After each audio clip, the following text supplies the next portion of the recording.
Ora stiamo entrando nel Zong Lo Wan Udong, cioè un antico quartiere che risale fino a 800 anni fa, che è uno dei pochi ancora rimasti, dove qualche casa, se riusciamo anche a entrare, vedremo come il feng shui tradizionale veniva usato. Qua siamo nell'inizio del quartiere e questa è la Torre del Tamburo. Ci sono due torri importanti qua, la Torre del Tamburo e la Torre della Campana. La Torre della Campana veniva suonata, ancora oggi viene suonata a Capodanno ed è una festività particolare. Erano due postazioni centrali di tutto un quartiere di udon. Oggi di tutto questo non è rimasto quasi nulla, ovviamente anche molti udon sono stati divisi in diverse parti e andremo a vedere anche questo, e se siamo fortunati troviamo un udon originale e ne studieremo le orientazioni. Andiamo. Qua siamo nella via degli udon, incominciamo a scorgere la parte antica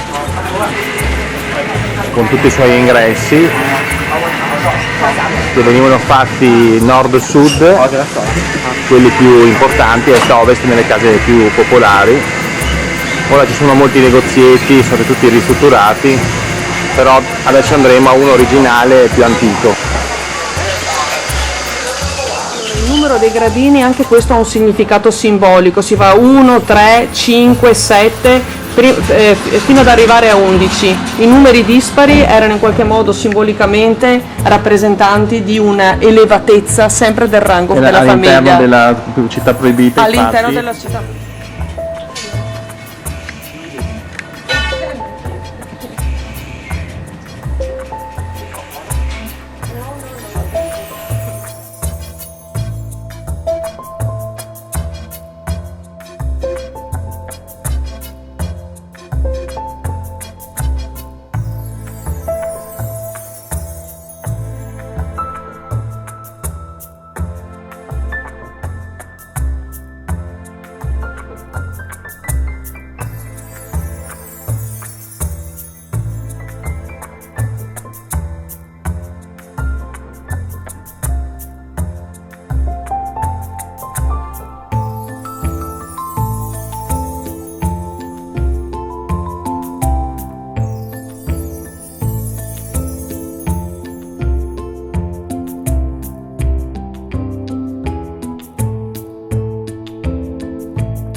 La cosa interessante è che non troviamo in questi udon un bagno interno, spesso vengono utilizzati bagni esterni. Questo è un unico udon di una famiglia, come vedete molto lungo, 600 anni fa. This is jewelry official. It's drum. Era l'udon di un generale di Kung Fu e che usavano anche queste... Eccoci qua, a una vecchia casa udon, un'antica casa cinese. Questo è interessantissimo per il Feng Shui perché vedremo una tecnica usata anticamente in queste case. Ora, le case padronali avevano l'asse nord-sud, le case invece popolari l'asse est-ovest. Qua ovviamente se prendiamo un piccolo luopan notiamo che siamo in una situazione nord-sud. Questo è il nord, quindi il sud, quindi sta aprendo adesso la porta a nord, perfettamente a nord. Ora è un nord rispetto al baricentro, è un nord spostato, cioè non è proprio il centro della casa, ma è spostato poi in piantina se in caso vedremo. Ora la tecnica che viene usata qua è una tecnica antica del Pachai. Andiamo a vedere al suo interno come viene sviluppata. Con tutti gli ingressi abbiamo questo muretto qua, in realtà era un muretto per impedire che il Qi continuasse in modo repentino, quindi diciamo rompe, diremmo dire, la freccia del Qi e inizia a creare un piccolo mintago, una piccola area di perturbazione in cui l'energia viene attivata attraverso una fontana e poi esposta e inserita all'interno una prima corte, che è fatta di diverse corti, può essere una prima, una seconda, una terza corte all'interno di questi udon. Questa è una casa abbastanza piccola, però interessantissima perché appunto riprende l'antica struttura. metodo usato è il metodo Yang Zai Sang Yao, che è uno dei due facciai. Vediamo anche qua che il bagno, vedete, ha la porta che si apre non di fronte all'ingresso ovviamente, ma è la laterale, perché sarebbe proprio a livello di Feng Shui una cosa completamente scorretta. Anche se sviluppato in asse centrale, come vedete il camminamento è morbido e laterale. E anche qua abbiamo un passaggio con aree di verde ovviamente in allestimento che portano verso una seconda sala.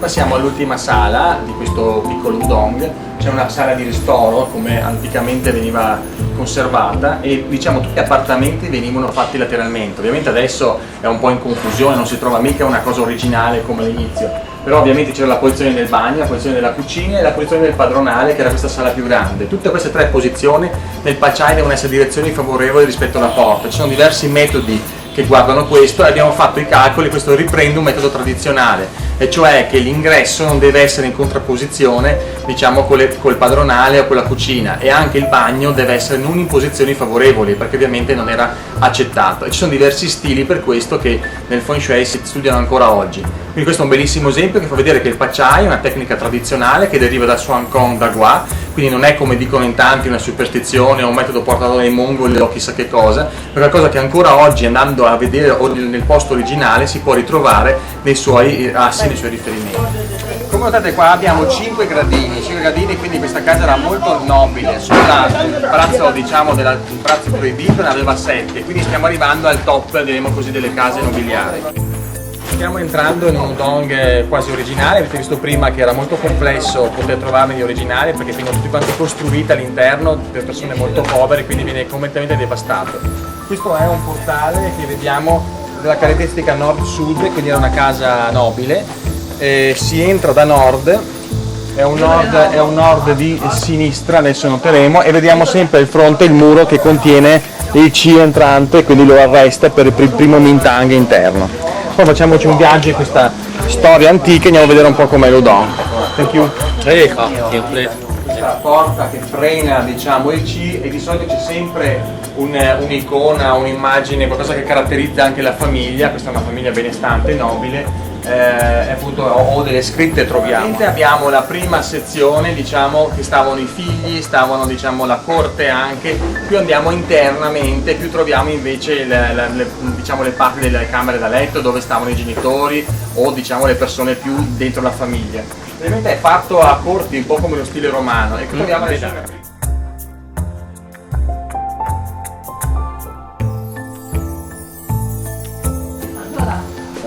tutto centrale intorno a un giardino, e le varie camere erano posizionate in questo modo, sempre, diciamo, a ferro di cavallo. Di solito poteva esserci anche una parte di ristoro, una parte di rinfresco. Le persone quindi abitavano come delle micro ambienti all'interno di questa città esterna. C'erano dei microambienti dove tutto intorno vivevano, quindi poteva dire una piccola piazza anche di gioco dei bambini. Immaginiamola anche anticamente come poteva essere. C'era un reparto della cucina, un reparto della sala più grande dove si stavano tutti insieme, e poi le varie camere.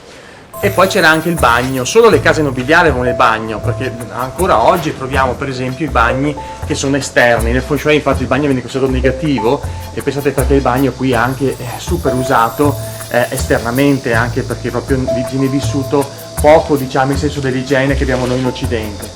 Ci sono parti interne restaurate e parti invece che rimangono ancora antiche. Questo qua è un portale, se risaliamo al periodo Ming qui, e ancora si vede ancora la struttura antica, e questo c'era un piccolo giardino in realtà anticamente che dava sempre una bella vista dei passaggi. Ecco, qua arriviamo, e la corte è questa qui, no? Questa qui, diciamo, in fondo è la parte più importante. Qua c'era la camera, diciamo, dei genitori, la parte più nobile, diremo. Lateralmente di solito c'erano i figli, e possiamo andare con i servizi invece in fondo. Considerate che nel Feng Shui quindi abbiamo una posizione, ogni posizione la guardate, soprattutto dei cosiddetti i tre pilastri energetici. Uno era, diremo, fondamentale, la cucina, l'altro era la parte più grande della sala, una sala di ritrovo, che oggi potremmo dire il soggiorno, e il terzo invece sono la camera da letto padronale. Quindi parliamo di questa posizione, camera da letto padronale.